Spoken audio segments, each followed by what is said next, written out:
Shalom para pendengar Suluh Injil yang diberkati Tuhan. Kita kembali berjumpa Rabu 12 Agustus 2026. Kebenaran firman Tuhan bagi kita pagi ini diambil dari kitab Yunus, pasalnya yang pertama, ayat pertama sampai 17. Demikian nas firman Tuhan. Yunus membayar biaya perjalanannya, lalu naik ke kapal itu untuk berlayar bersama mereka ke Tarsis, jauh dari hadapan Tuhan. Renungan kita diberi judul, Belas Kasihan Allah bagi Bangsa. Saudara, kita tahu bahwa manusia memiliki kecenderungan untuk menolak taat dan melawan misi ilahi. Dari kisah Yunus, kita tahu bahwa ternyata ada seorang nabi utusan Tuhan yang berani membayar harga secara finansial maupun secara spiritual demi menjauhi Tuhan dan menolak taat kepada perintahnya. Tekad hati Yunus sangat kuat untuk melarikan diri dengan tujuan menjauhkan diri dari hadapan Tuhan. Akan tetapi, yang perlu menjadi renungan bagi kita adalah, akankah kita berhasil menjauhkan diri dari hadapan Tuhan? Saudara, Yunus melayani di masa Raja Yerobeam II di kerajaan Israel Utara. Di zaman itu, Israel ditindas oleh Raja Hazael, yaitu raja bangsa Aram.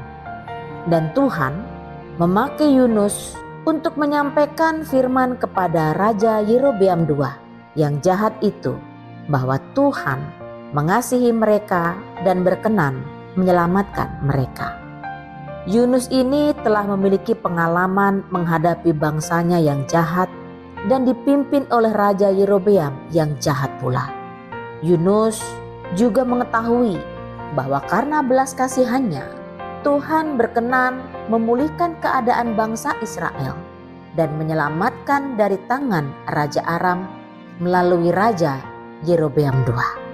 Yunus sudah mengetahui persis kondisi Israel dan ia taat ketika Tuhan menyuruhnya menyampaikan firman tentang pemulihan bagi Israel.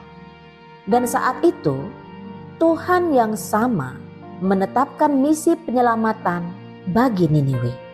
Tuhan berkenan melakukan hal yang sama yang pernah dilakukannya atas bangsa Israel di Samaria. Yunus mengenal hati Tuhan yang penuh belas kasihan. Namun ternyata kemarahan Yunus terhadap Niniwe justru lebih besar. Yunus tidak ingin ada belas kasihan Tuhan bagi Niniwe. Penolakan dan pelariannya menjauhi Tuhan menunjukkan penolakan terhadap belas kasih Tuhan bagi Niniwe. Ada kalanya hati kita tidak ingin melihat orang lain dipulihkan Tuhan. Kita lebih menginginkan keadilan Tuhan berupa hukuman yang setimpal dengan kejahatan.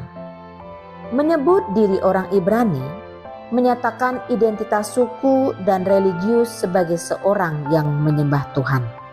Identitas ini menyatakan perbedaan dengan bangsa-bangsa politeis yang menyembah banyak Allah. Ironisnya, Yunus mengakui siapa Allah yang disembah, tetapi sekaligus menjauhinya.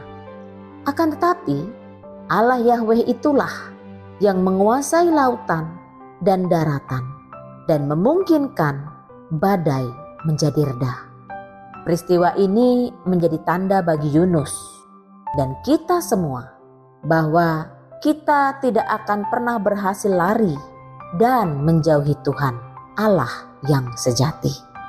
Bersyukurlah untuk belas kasihan Tuhan yang begitu besar bagi manusia. Kiranya bangsa kita diizinkan Tuhan untuk juga menikmati belas kasihan-Nya. Amin. Tuhan Yesus memberkati saudara dan saya. Salam.